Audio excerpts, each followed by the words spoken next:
Hi, my name is Mandolin Royal, and today we're checking out the oldest daughters from Tornado and the handful of hens that I was hatching from. And I liked these well enough at like 6 to 8 weeks old, but now that they're 12 and 13 weeks old, I don't think I like them much anymore. And that was the leading factor in why I called out that entire pen, because the results just, I can do better. I've done better. I've got other birds, and these guys take up space, resources, feed, etc. So if I know I can produce better based on some other results I'm seeing from other pens, then I need to go through these, and we're going to talk about what's good, what's bad, what could be better. And we're going to break down each bird. I sorted them based on faults. I'm going to get into that here in a minute. We're going to check out bone spacing. And we're going to observe a little bit and see the details of each bird. Some of you guys might be screaming, "No, don't eat them." And I'm not. They're not awful. They're going to be perfectly serviceable birds. It's just where I am in the program, they're not going to do me any breeding favors, so I personally don't need to keep them going. But let me go ahead and get the camera set up for the overhead view so we can go through these girls and really see what's what and see if we can come out with a new favorite. The prior favorite's in the middle here. She's still the biggest. More on that in a few. So here we have the mid-sized pullet. She was in position 1. She weighed in at 2 pounds, 11 ounces. And she's developing pretty decent. She has what I call the football shape. And that means the width right here that tapers towards the front and it tapers towards the back. And that's what presents really well in a shrink bag for that modern looking rounded out kind of carcass. A lot of people look for that carcass shape because it's familiar, but it can be tricky to achieve in the dual purpose birds. And that's not just American Bresse, that's pretty much all dual purpose birds. Getting that width is one of the most important things. Another thing to consider is the length of bird. And she's pretty long. All of them were pretty long. 12 weeks old. You can see I've got my wrist there at the base of the tail. She's almost a full hand long. I can just barely touch her neck with my middle finger. So on a mature bird, the tip of my finger is going to fall right into the hollow on the body. On a younger bird like this, you ought to be able to feel a little bit of neck in there. Temperament-wise, she's pretty cute. These are untamed birds. The only time they get handled is when I'm moving them through the grow spaces and doing stuff like this with them. So at this age, there's still a lot of growth that has to happen. They're in the middle of molting out feathers. So when I take a wing and pull it out, there's going to be chunks and gaps missing because those feathers have fallen out and either not regrown, or like this one, they're in the process of regrowing. So it's not a great time to look at wings. They're in the middle of doing stuff. The fact that they tuck in well with this growth going on, that bodes well for that. If you see when I tilt her forward, that tail spread is pretty nice. And all I'm doing is just kind of holding her in both my hands and tilting forward. It throws off her balance, which makes the tail spread. It's a neat little trick.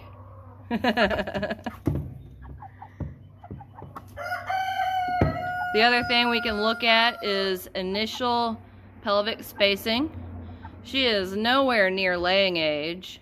You can get indications on that based on how pink and teeny tiny the comb is. There's not going to be any eggs coming anytime soon from her. That'll be in several months.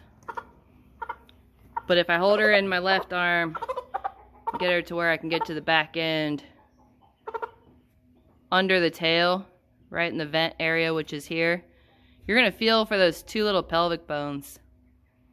I cannot fit 2 fingers in between, but I can get 1 finger in between. We'll see how that compares to her sisters, because they're the same age group. So we can look at who is wider. And she's the first bird we're doing, so it may or may not be her. But I know as a baseline, now we have 1 finger width going on the back side of the bird. Her biggest flaw is leg color. See if I can calmly get her to show us that. They're blue, but they're not that dark. I'd consider this pale. Chances are it's not going to get much darker after this age. But the good news is her toes are straight, and she doesn't have the tips of her toes pink. It's a pretty consistent leg color, even if it is pale. So she's got some good stuff going for her. Let me see if we can get to the meat of it. You're alright. We just gotta check. You're okay.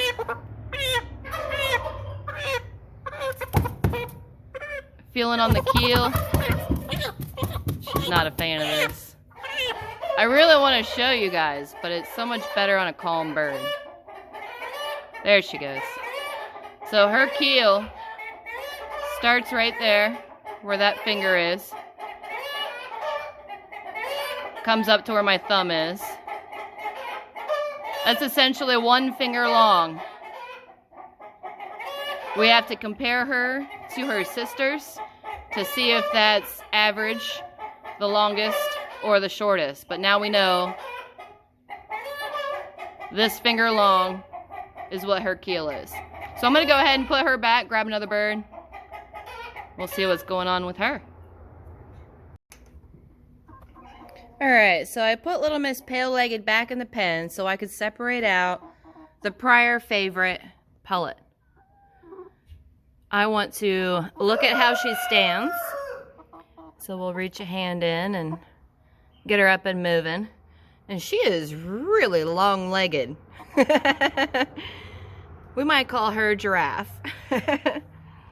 But one of my chicken friends had pointed out that she might be knock-kneed, and so I want to get her moving around to see if that's true or not.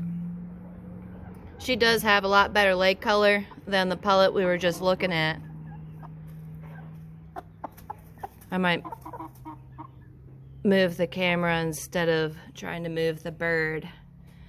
Now, this line that I've been working with, they do go through a leggy phase. And later on is when I start looking at body depth, because the way that they grow, there it is. Oh, nice poop shot. But there's a bowing in of the knee. Her legs are positioned on the outside of the body, but then they bow inward. You want that to be a straight shot without that bowing. So I kind of want to keep an eye on that and see how it develops. Man, she looks long-legged right here, though. And that could be because she actually is long-legged, or it could be because she lacks body depth. But at the age mark of 12 weeks, there's a lot of skeletal changes that are going to be going on. So it's too premature to judge on that. But let me go ahead and switch to the over top view so we can look at the rest of her as compared to that other one. Alright, so here we are with Little Miss Longlegs. She was the heaviest in the batch 10 days ago when I did the first video on Tornado's offspring. She was 3 pounds then. and she's 3 pounds 6 ounces now, so that's a 6 ounce gain in 10 days time, which isn't terrible. When all this skeletal growth is going on, the gains may not be as significant in the fleshing, but that's why we get in here and we watch them grow, we measure them, we handle them, and we monitor what's going on so we know what's normal and what's not normal. That way we can get a better idea of what's ideal for the flock that you're working with. So as far as her length, I'm going to find the base of the tail. It's right there. I'm going to put a hand right there with the wrist. Reach upwards. She's longer than the smaller bird. Even with her neck craned back like it's doing, I can't feel it. I'm feeling for the hollow where the neck ties in. This knuckle right here is where that was. So her length is wrist to that first knuckle.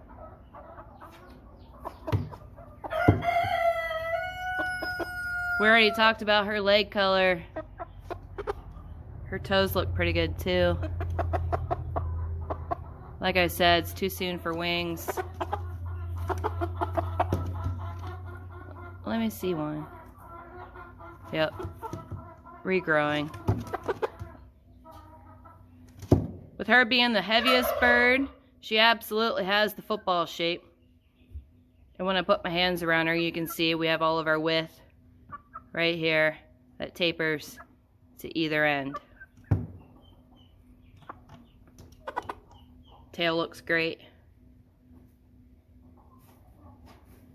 It's also regrowing feathers just like the wings are, so it's not a good time to really nitpick it. Just make sure that it can spread. Next, we're going to check the pelvic spacing. See where she's at there. I'm going to hold her in my left arm, secure the wings, get under the vent. I can fit 2 fingers in here. So she's an extra finger wider than the bird we just did. So this is going to be a pretty productive, pretty healthy pullet. Maybe I don't want to rule her out. But it depends. So those knock knees, that can breed forward. So I would have to be very, very careful and very, very particular about the kind of male that I put her with in an effort to capture what's good about her and use the male to correct where she's goofy, which would be those knees. Fleshing as the heaviest, she is also the fleshiest. So let me just get a keel length on her. I'm doing it from the underside so I don't freak her out too much. Her crop is pretty full from the feel of it, and I don't want her to vomit or anything if I start flipping it and turning her in every direction. Her keel is just about 1 finger long. Yeah, that's pretty good. She feels great.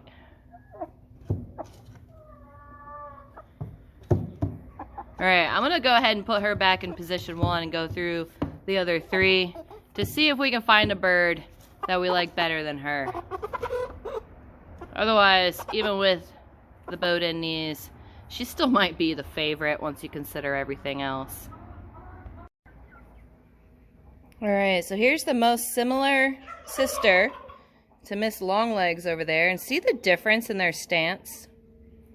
See how the bird on the left is bowing in at the knee, and this one is coming pretty much straight down?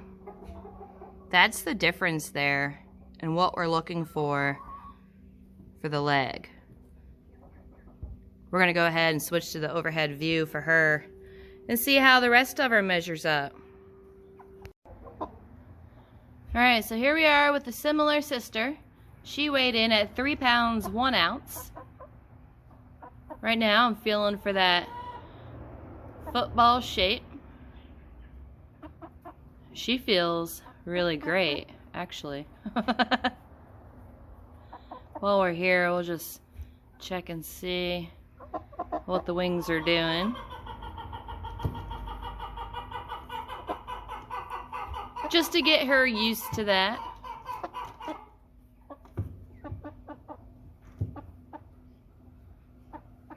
Find the base of the tail.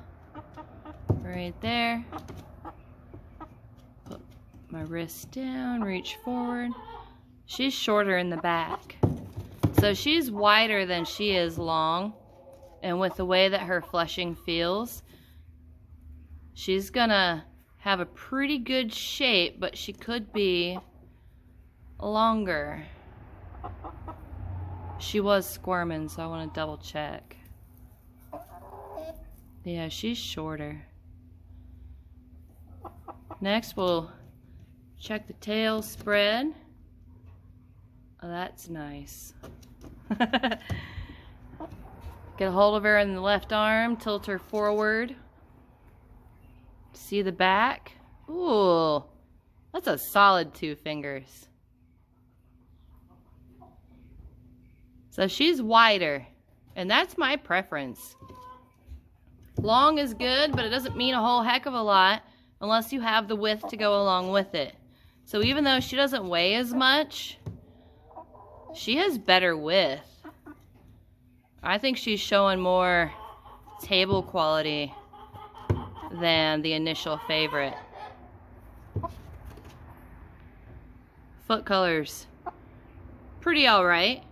It's not really dark, but it's not pale either. Color's good all the way down through her toes. What does your head look like? Is your head wider? Not really. Pretty similar in the head. Sometimes head width really ties in strongly with overall body width, and I do like to see them be a thumb wide in terms of that part of your thumb ahead of that first knuckle. It can get more pronounced on the males. This one's more developed in the comb. She might lay eggs sooner than the others. Only time will tell, but at this point it's a pretty safe assumption within this line of birds that the more developed pullets are also sooner to lay. Eventually we're going to be looking at overall head shape, beak shape, how everything ties together, but they're in that wonky age, so it's almost not worth it now. In terms of measuring the keel, I would anticipate it to be shorter than the other because the back was shorter.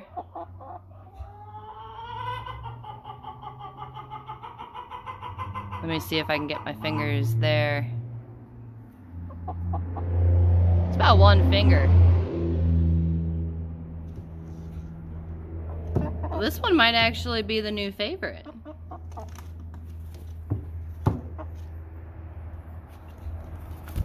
Let me feel your upper thigh. You're alright. Yeah, there's pretty good meat there too. I like her, so I'm not going to put her back in the pen. I'm going to put her back in the mid spot. Then we'll get through the other 2 birds. Alright, so the last 2 birds were the bottom of the weight class. This one was 2 pounds 7 ounces, making her the smallest bird out of this group of 5. See how straight my hands are? She does not have the football shape. There's hardly any width where we need it to be. For you guys to see, I do need to be over the wing, but the rigidity of the wings can also affect how that feels. So at home, go ahead and get up under those wings to feel what the body is doing. Look, my hands are almost straight. Like, yeah, it's gonna taper naturally at the back, but more importantly, I can't do the rocking motion like I can on the others. So she gets the most narrow award. We'll go ahead and turn her. Well, I guess we'll check tail. Tail's not going to be awful. We'll find the base of the tail. Come here, hold still. Are you going to be one of those jumpy little ones? Sometimes the smaller ones are the flightiest ones. That can be a thing. Base of the tail. Put my wrist. Run my hand up. And she's not terrible lengthwise. Next I want to check the keel.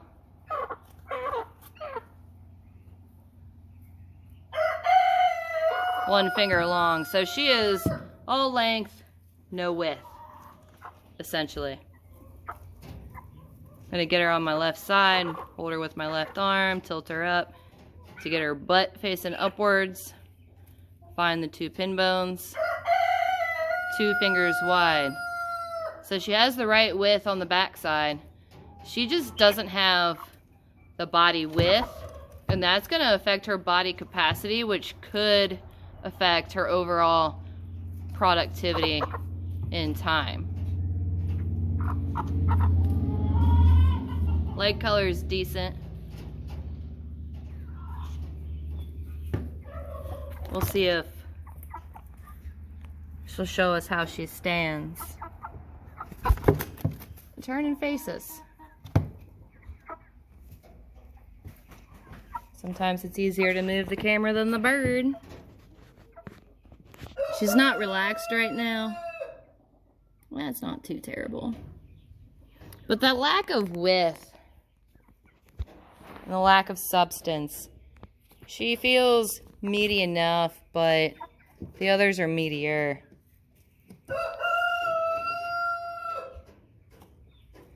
I think she'll turn out decent. She's just not going to turn out where I want her to be. Alright. One more bird. Alright, bird number 5. She weighed in at 2 pounds, 10 ounces. Second from the bottom. She did get some width. I'll go under the wings. Yeah. She's wider than the smallest bird. So we can safely assume that the smallest bird is that way because she's also the most narrow. If she would have had width, her weight would have put her up with the others. There's our tail base. Lengthwise, she's right on track.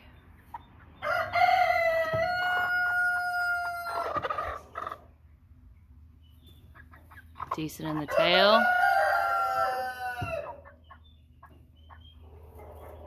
Wings as expected. Turn her up, check the pelvic bones. 1.5 fingers. So that littler one has better spacing. But that other one's probably not going to make weight when I need her to. So I think I'm down to 2 favorites out of the 5, and 3 of these I for sure don't need.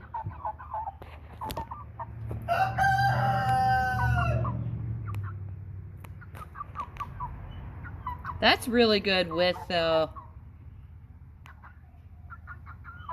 Legs are nice and straight. I think this is my number 3 favorite.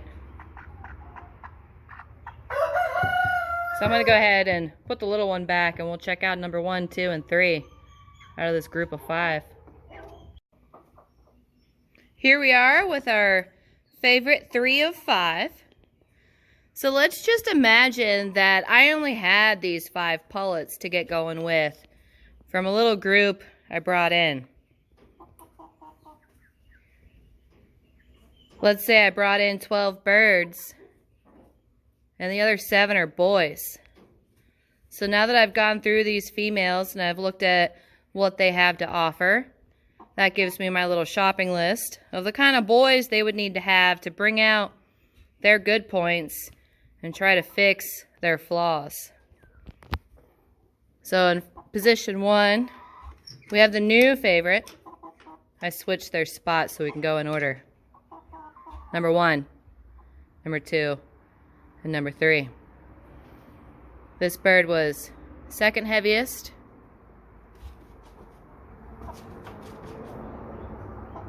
So far, she has all the important traits covered.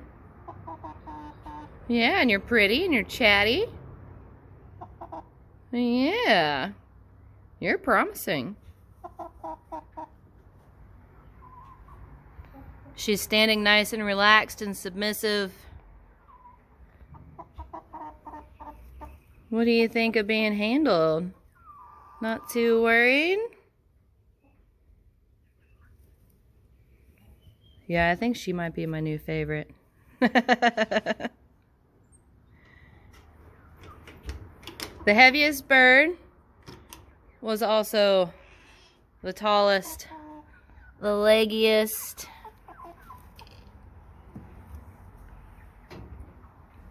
Pretty chill though. As similar as these two are, it would be in my best interest to find them more compatible males, because the best male for the best bird may not be the best male for this one. She absolutely would need to have a guy who was very square in his legs. If he had added width, that wouldn't be a bad thing. If he had added fleshing, that wouldn't be a bad thing.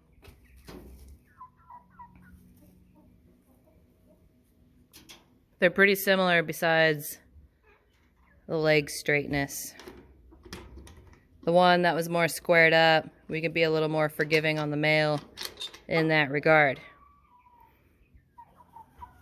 Third runner-up. She's pretty cute.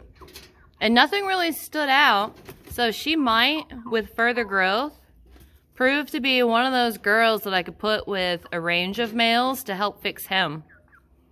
Time will tell if they're going to get the white earlobes or not. It's too soon really to look for that.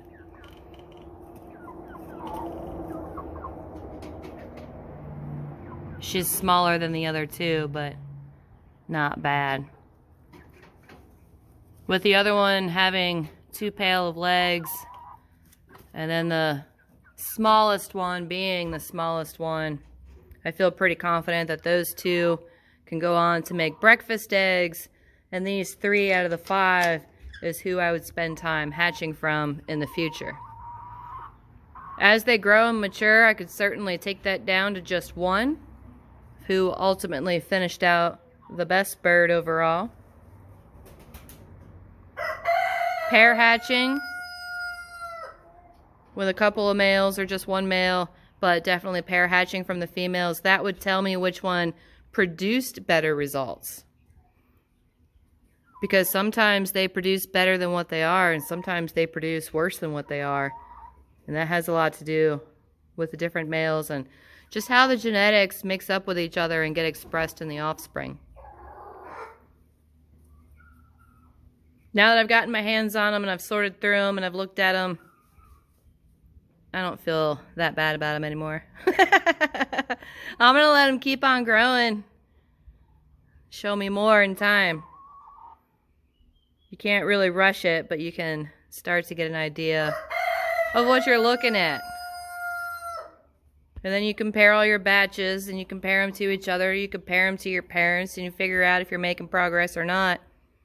And that's the kind of stuff you find out at the end of the season once you've gone through your growth cycle. And then based off of your results, there's that bowing in again. But based off of those results, it lets you know what you need to work on for the next season. And you just keep chasing through that season after season. So I'm going to go ahead and get these girls put back, get on with the rest of my day. It's supposed to be a holiday weekend. Might take the rest of the day off. So more on this later. Feel free to like and subscribe as we get through this grow season.